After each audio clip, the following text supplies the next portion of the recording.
Boa tarde, quarto ano. Tudo bem com vocês? Espero que esteja tudo em ordem. Vamos dar continuidade à nossa aula de arte. Vamos relembrar o que nós vimos semana passada. Nós falamos sobre a fantasia. Você se lembra da companhia Trux? Nós pulamos para a fantasia, para a imaginação, para a criatividade, que nós podemos fazer o que quisermos através da nossa fantasia e da nossa imaginação. E que muitas vezes a pessoa, se ela tiver imaginação, se ela tiver criatividade, é mais importante do que ela ser inteligente. Não adianta ser inteligente se não tiver imaginação e criatividade. Aprender, saber criar as coisas, saber imaginar algo. A partir dessa imaginação, dessa fantasia, nós precisamos criar movimento às coisas. Nós precisamos criar os nossos personagens e criar movimentos também. Vamos lá no nosso livro para eu compartilhar com vocês sobre essa questão de movimento e a influência no cinema, nos filmes atuais. Vamos lá? Imaginem só, se um artista tivesse só criado, só fantasiado um filme, um cinema, uma história e não tivesse a noção de movimento. Se não tivesse a noção de como passar o vento, o movimento do vento, como passar o movimento das coisas, de uma pessoa pedalando, de uma pessoa andando, de um cavalo cavalgando, como que seria? Então, a nossa fantasia, aquilo que estimula a nossa fantasia é o movimento. Você já se deu conta de que as coisas do mundo se movimentam constantemente? O tempo vai passando, as coisas se movimentam, nós estamos nos movimentando aqui, então nós precisamos passar essa técnica de movimento através da nossa fantasia. Mas como? Através dos nossos sentidos. Os nossos sentidos nos permitem constatar o movimento, ou seja, perceber aquilo que estava naquele momento ali e que não volta mais e que já passou por aquele tempo. Mas, além de perceber o movimento também, nós somos capazes de quê? De pensar na representação dos desenhos, através desse representar esse movimento em pinturas, representar esse movimento em esculturas, em animações, e etc. Aquilo que eu falei para vocês, em desenhos animados, em cinemas. Então, como que se iniciou? Como que as pessoas começaram a pensar e representar o movimento nas suas obras, a representar o movimento na sua fantasia, na sua criatividade? Então, para representar o movimento em suas obras, os artistas começaram a utilizar diversos recursos. Por exemplo, há esculturas que se movimentam de verdade, como os móveis. Aqui nós temos um exemplo de um móvel. Móvel é aquilo que é pendurado no teto e com o vento ele se movimenta. Então, o movimento é transmitido no móvel através disso, por ele ser o quê? Pendurado.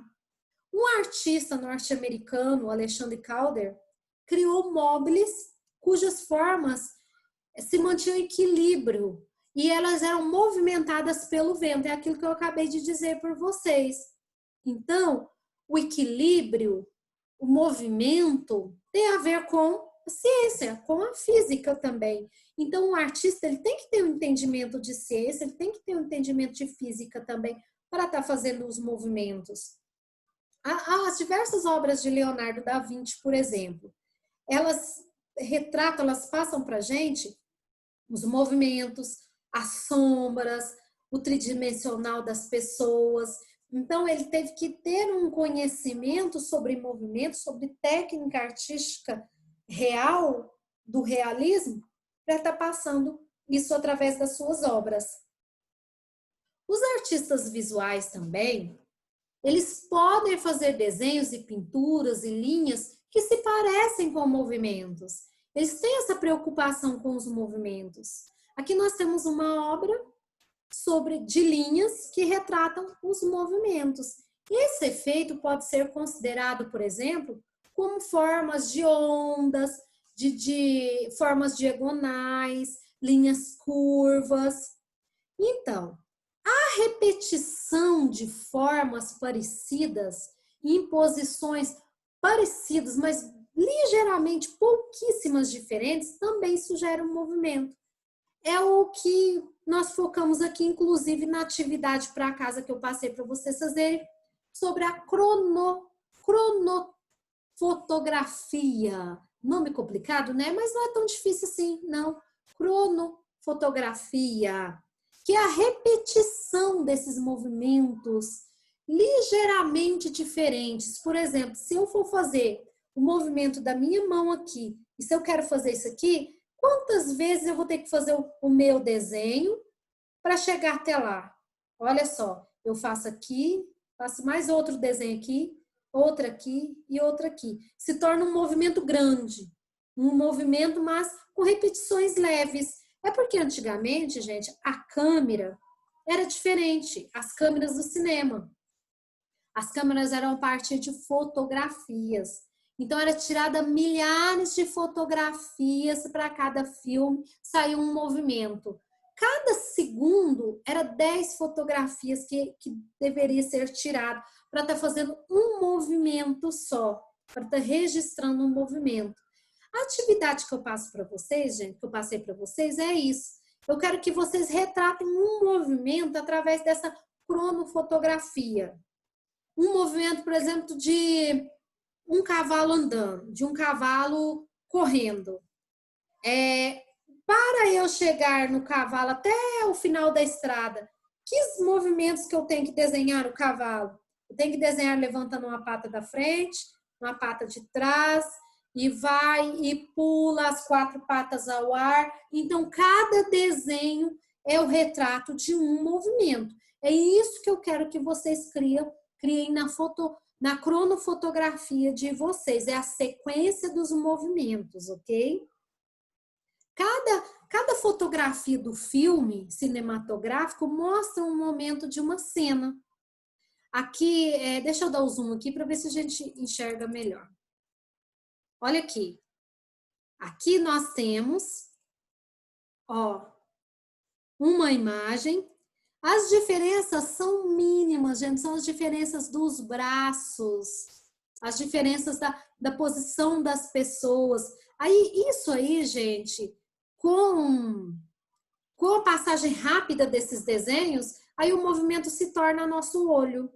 É isso. Então, se vocês forem fazer um cavalo correndo, se vocês forem fazer uma menininha levantando o braço, vocês façam isso de várias formas, desde o momento que o braço dela está aqui, no outro desenho vocês façam o braço dela aqui, o outro desenho aqui. Então, são os retratos do movimento passo a passo que vocês vão fazer naquele desenho ali. Esses movimentos são retratados, gente, pelos brinquedos ópticos. O que seria?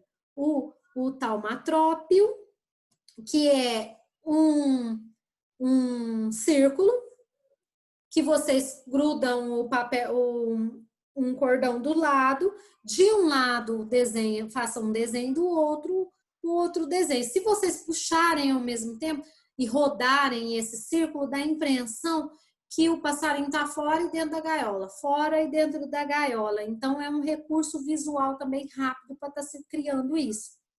Olha aqui, aqui nós temos o exemplo de uma cronofotografia. Olha lá, ó, a pessoa está aqui, olha lá os passo a passo dela pedalando, ó, dela rodando as pernas, olha lá, ó. Então é o movimento que vai ser retratado. O livrinho mágico, que é o conhecido de flipbook, que é você desenha você faz várias partes coloca várias partes de um papel, deixa eu pegar aqui para vocês, olha aqui. Vocês façam várias partes de um papel, retratando os movimentos também. Vocês vão fazer o movimento da cabeça, o que for. E na hora que passa assim, rápido, aí a olho nu dá para vocês verem os movimentos serem formados. Esse é o chamado livrinho mágico ou flipbook. Nós temos também o zootrópio. O zootrópio é composto por um tambor circular com algumas partes abertas e a sequência desse movimento da cronofotografia é colocada dentro desse tambor, aí ele é rodado lá dentro e você olha pelas frestas do tambor também. Então, gente, esse tipo de movimento, ele também está presente nas silhuetas, nos desenhos de sombras, nos cinemas de sombras também. Mas agora o que nós focamos nesse momento é essa movimentação, esse surgimento do cinema por meio dessa cronofotografia, por meio desses leves movimentos retratados ali. Gente, é um trabalho imenso se for fazer um filme através desse tipo de movimento, fotografando todos os movimentos, imaginem só. É muito trabalho. Vou passar para vocês agora a história da origem do cinema. Vocês vão entender melhor porque os filmes antigamente tinham aqueles movimentos bruscos assim, ó. Não são movimentos leves, eram movimentos bruscos. É por causa dessa cronofotografia, porque os filmes eram todos feitos a partir de pequenas fotografias, ok? Vamos ver lá, então. Deixa eu compartilhar aqui com vocês.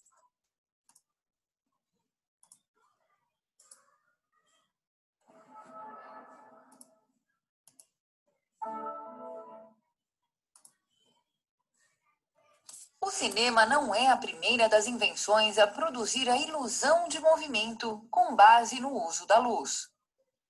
O antecedente mais antigo do cinema é o teatro de sombras, surgido na China antiga. Essa técnica consiste em fazer incidir luz sobre os atores ou bonecos, a fim de ampliar e projetar suas sombras em uma superfície. Outro antecedente do cinema é a lanterna mágica. Composta de uma câmara escura e de uma lente convexa, ela era usada para projetar imagens. Também foram inventados aparelhos como o zootrópio e o praxinoscópio, que ao girar, criavam a ilusão de imagens em movimento. No século XIX surgiu a fotografia. Antes dela não era possível registrar imagens, somente projetá-las. A invenção foi fundamental para o surgimento do cinema, que uniu os dois princípios, a projeção e a captação. A primeira câmera de filmagem e projeção foi criada pelos irmãos franceses Louis e Auguste Lumière. Ela recebeu o nome de cinematógrafo e foi apresentada ao público em 1895.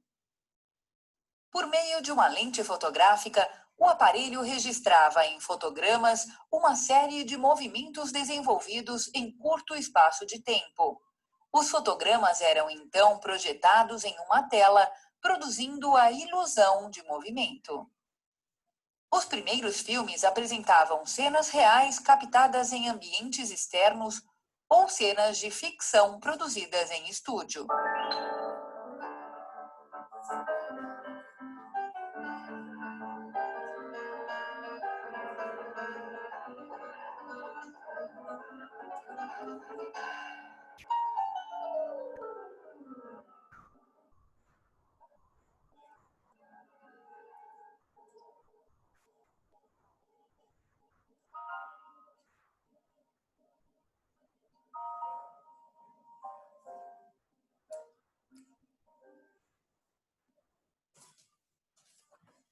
Então, pessoal, vocês viram por que esses movimentos eles são bruscos? Justamente por causa disso, porque focava através da fotografia e cada movimento era uma fotografia diferente. Por isso que é bem acentuado os movimentos. Então, o surgimento do cinema se deu logo depois da fotografia e o cinema ele usou a fotografia para estar mostrando os movimentos. Qualquer dúvida, estou à disposição. Entraremos de férias agora, né? Um bom descanso para todos, mas ainda teremos uma live. Os testes estão disponíveis até sexta-feira. E, novamente, uma boa férias para todos nós. E até mais. Tchau, tchau, gente. Fica com Deus.